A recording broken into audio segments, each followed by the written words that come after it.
ठीक है भाई। Line L bisects angle A, इसका मतलब क्या होता है? क्लास 9th NCERT मैथ्स के चैप्टर 7 ट्रायंगल्स में एक्सरसाइज 7.1 में क्वेश्चन नंबर 5 की पहली लाइन क्या कह रही है? Line L is the bisector of an angle A. ठीक है, ये कह रही है ये। अब ऐसी वायासी लाइन ये बहुत जगह दे देते हैं, ज़रूरी नहीं कि तुम क्लास 9th में, क्लास 8 में भी तुम्हें ऐसी लाइन का सामना करना पड़ा होगा और आगे जाके भी तुम शायद ऐसी लाइनों का सामना करो। ठीक है, अब इस लाइन का मतलब क्या होता है? Line L bisects angle A. मैं समझाता हूँ। ठीक है, देखो भाई, इस डायग्राम के हिसाब से जो उस क्वेश्चन में दिया गया है, ठीक है, लाइन एल इधर से जा रही है।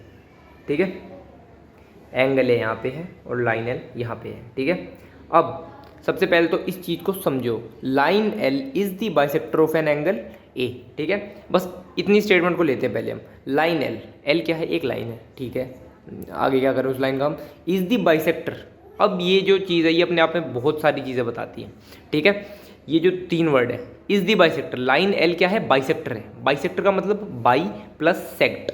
ठीक है, ये बाइसेक्ट का मतलब है बाई प्लस सेक्ट। ठीक है, बाई का मतलब 2, सेक्ट का मतलब काटना। ठीक है, इसका मतलब होता है 2 इक्वल पार्ट्स में काटना। अब बाई सेक्ट के आगे अर लगा दिया हमने, जैसे ड्राइवर लगा देते हैं, ड्राइव करने वाला driver.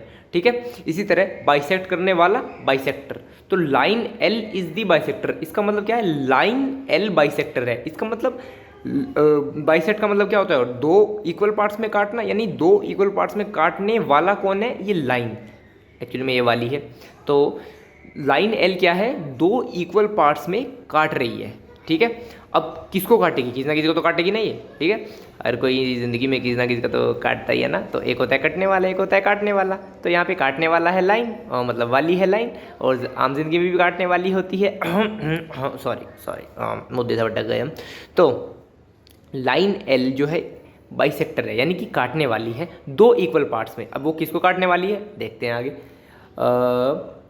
Bisector of an angle A. ओहो, तो ये जो एंगल ए है ना भैया, ये इनके प्रेम में पड़ गए। तो लाइन एल ने इनका काट दिया, हाँ, मतलब इनको 2 इक्वल पार्ट में काट दिया। ठीक है, अब इस चीज़ की बात, अब ये बात समझ में आ गई तुम्हें? ठीक है, कि line L is the bisector, यानी कि लाइन एल बाइसेक्टर यानी 2 इक्वल पार्ट्स में काटने वाली है किसको? एंगल ए को। इतनी बात हमें हिंदी में समझ में आ गई। अब इसको मैथ में कैसे लिखे?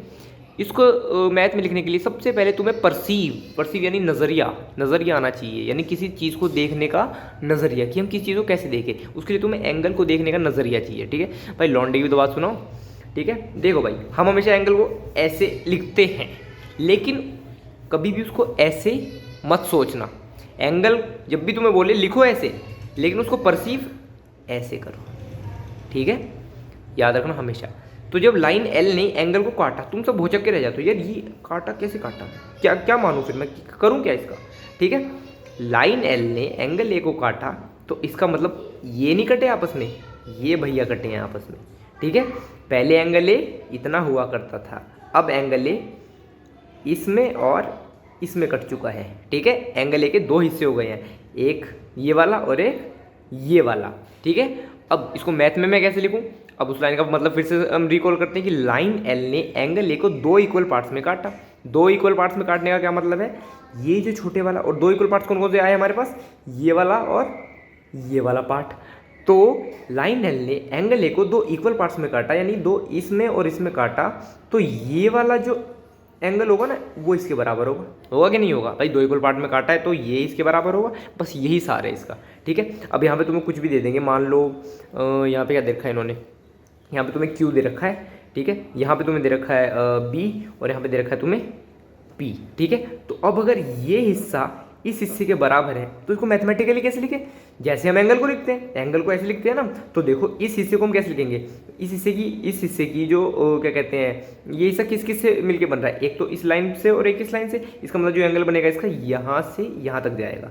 ठीक है, इसी तरह इस हिस्से का एंगल इस लाइन से और इस लाइन से मिलके बनेगा, मतलब यहाँ से यहाँ तक जाएगा। तो इसको मैथमेटिकली कैसे लिखेंगे? ये वाला एंगल इसके बराबर, तो यानी कि ये QAB। ठीक है, अब बस हमें इसको डिनोट करना है। साफ सीधा खेल है कि इस वाले एंगल को तुम डिनोट कैसे करोगे। इसको हम कैसे डिनोट कर रहे हैं? QAB से। QAB किसके बराबर होगा? BAP के, एंगल BAP। ठीक है, बस इतनी सी चीज़। यही था इसका सारा मतलब, ठीक है, यही था। देखो एक चीज़ मैं अपनी तरफ से तुम्हें एक्स्ट्रा बता रहा हूँ, ठीक है, ये चीज़ अगर तुम करोगे, ठीक है, रियल लाइफ में करोगे तो तुम्हारे बहुत काम आएगी आगे, ठीक है। जब भी तुम ये चीज़ लिखते हो ना कि ये पार्ट इसके बराबर होता है, एक और चीज़ एक्स्ट्रा लिखा करो।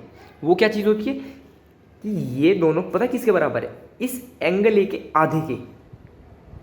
भाई अगर मैंने कोई चीज़ यहाँ से पकड़ के काट दी तो ये हिस्सा तो इसके बराबर होगा, लेकिन ये हर एक जो हिस्सा है वो इस पूरे का आधा हो गया ना, ठीक है। असल में ये भी तो इसका मतलब है, तो ये भी ज़रूर लिखा करो कि ये जो दो पार्ट टूटे हैं ना वो इस पूरे एंगल के आधे हैं। भाई आधे ही तो है भाई, आधा पार्ट इधर हो गया, आधा पार्ट इधर हो गया, तो ये लाइन भी ज़रूर लिखा करो, बहुत काम आती है आगे जाके, ठीक है। तुम्हें आगे तुम्हें क्वेश्चन में दे देगा ये चीज़ें कि ये प्रूव करो कि इसके आधा है, ठीक है, तो वहाँ पे ये लाइनें बहुत काम में आती हैं, ठीक है भाई।